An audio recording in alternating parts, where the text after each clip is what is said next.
पुढची बातमी बाबत आंदोलनाआधीच आता मवियामध्ये रडारड सुरू झाली आहे। काँग्रेस प्रदेशाध्यक्षांना आता राज ठाकरेंची सावली सुद्धा नकोशी झाली आहे।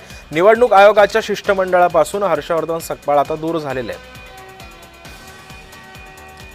आपण पाहतोय मवियाचा आज मोर्चा आहे आणि या मोर्चा आधीच आता मवियामध्ये आता रडारड सुरू झालेली आहे। हर्षवर्धन सकपाळ आता या शिष्टमंडळापासून काहीसं दूर गेल्याचं आपल्याला पाहायला मिळतंय।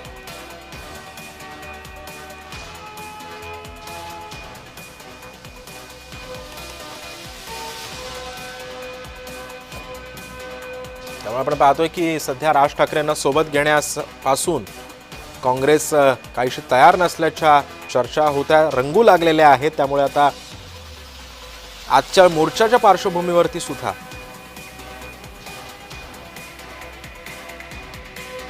हर्षवर्धन सकपाळ आता हे काहीसे दूर झालेले आहेत। आपण आमच्या प्रतिनिधींकडून या संदर्भातली माहिती जाणून घेऊयात। आमचे प्रतिनिधी ज्योत्स्ना गंगणे सध्या आपल्या सोबत आहे। ज्योत्स्ना, मवियामध्ये अजून आंदोलन सुद्धा सुरू झालेलं नाहीये, मात्र काँग्रेस अजून पण तटस्थ आहे, राज ठाकरेंना सोबत घेण्यापासून अजून सुद्धा कुरकुर करतंय। काय अधिकची माहिती आहे? अगदी बरोबर आहे। आपण बघतोय की महाविकास आघाडीचे महत्त्वाचे नेते जे आहेत ते आज महाराष्ट्र निवडणूक आयोग अधिकारी चोक्कलिंगम यांना भेटायला जाणार आहे। मात्र या प्रकरणामध्ये काल जेव्हा प्रेस कॉन्फरन्स घेण्यात आली तेव्हा महाराष्ट्राचे प्रभारी असलेले महाराष्ट्र काँग्रेसचे प्रभारी असलेले रमेश चेन्नीथला हे या गोष्टीचं क्रेडिट वारंवार घेत होते की वोट चोरीचा आरोप असू दे किंवा एकूणच भ्रष्टाचार जो आहे तो वोटिंगमध्ये होतोय, अशा प्रकारचा आरोप करणारे आम्ही पहिले आहोत आणि आमच्यामुळे हे इनिशिएटिव्ह घेतलं जात आहे असं वारंवार जे आहे ते काँग्रेसचे नेते म्हणताना दिसत होते आपल्याला।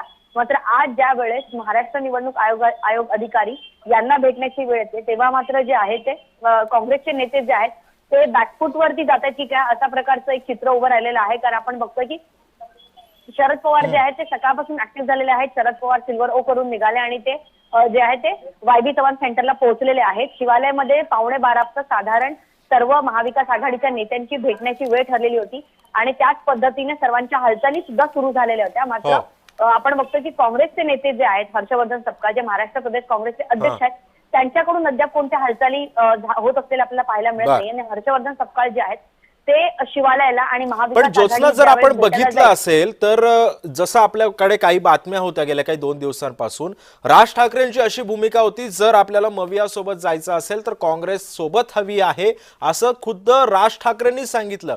मग जर राज ठाकरे जर काँग्रेस सोबत जरी विचारधारेशी जरी तडजोड करायला तयार असले तरी सुद्धा काँग्रेसला काय प्रॉब्लेम आहे? काँग्रेसला राज ठाकरे सोबत आला तर आपसुकच महाविकास आघाडीला फायदा येतात निवडणुकांमध्ये। अगदी बरोबर आहे। कारण एका बाजूला आपण बघतोय की इंडिया आघाडी किंवा महाविकास आघाडीचा राज ठाकरे भाग असतील की नाही याबाबत काँग्रेसच्या महाराष्ट्रातल्या नेत्यांनी अनेकदा मौन बाळगलेलं आहे आणि बरेच सारे जे नेते आहेत त्यांनी मात्र याच्यावरती आम्ही हायकमांड निर्णय घेतील असं म्हणण्यात येत आहे। पण दुसरीकडे संजय राऊत यांनी मात्र राज ठाकरे यांच्या मनातली भूमिका जी आहे ती स्पष्ट केली की राज ठाकरे यांना जे आहे ते काँग्रेस सोबत यावी किंवा काँग्रेस सोबत जायला हरकत नाही अशा प्रकारची भूमिका त्यांच्या मनाची आहे असं त्यांनी म्हटलं। मात्र दुसरीकडे राष्ट्रवादी असो या बाबतीत जे आहे त्यांची कोणती स्पष्ट भूमिका नाहीये। काँग्रेसने जे आहे मौन बाळगलंय आणि काँग्रेसची पण पूर्ण स्पष्ट भूमिका नाहीये। मात्र राज ठाकरेंच्या पक्षाकडून मनसेकडून सांगण्यात येत आहे की राज ठाकरे साहेब जर निर्णय घेतील तो निर्णय आम्हाला मान्य असेल। मात्र दुसरीकडे दोन्ही ठाकरे बंधू जे आहेत त्यांच्या वारंवार होत असलेल्या भेटीगाठी आणि त्याचबरोबर राज ठाकरे हे आज जे काही निवडणूक आयोग अधिकारीकडे जे महाविकास आघाडीचे नेते भेटायला जाणार आहेत त्या पत्रामध्ये राज ठाकरे यांचं नाव असणं, त्या पत्रामध्ये संजय राऊत यांची सही असणं आणि त्याचबरोबर या सर्व नेत्यांना समन्वय साधण्यासाठी बाळा नांदगावकर जे राज ठाकरे यांच्या अतिशय जवळचे नेते आहेत, मनसेचा चेहरा आहे असे बाळा नांदगावकर या सर्व नेत्यांचं कोऑर्डिनेशन करतात।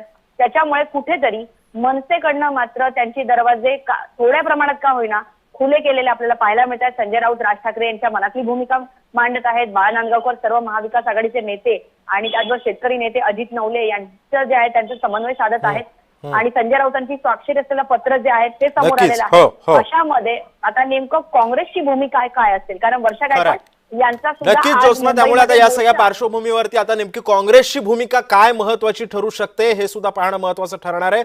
धन्यवाद तू दिलेल्या अधिक माहितीबद्दल।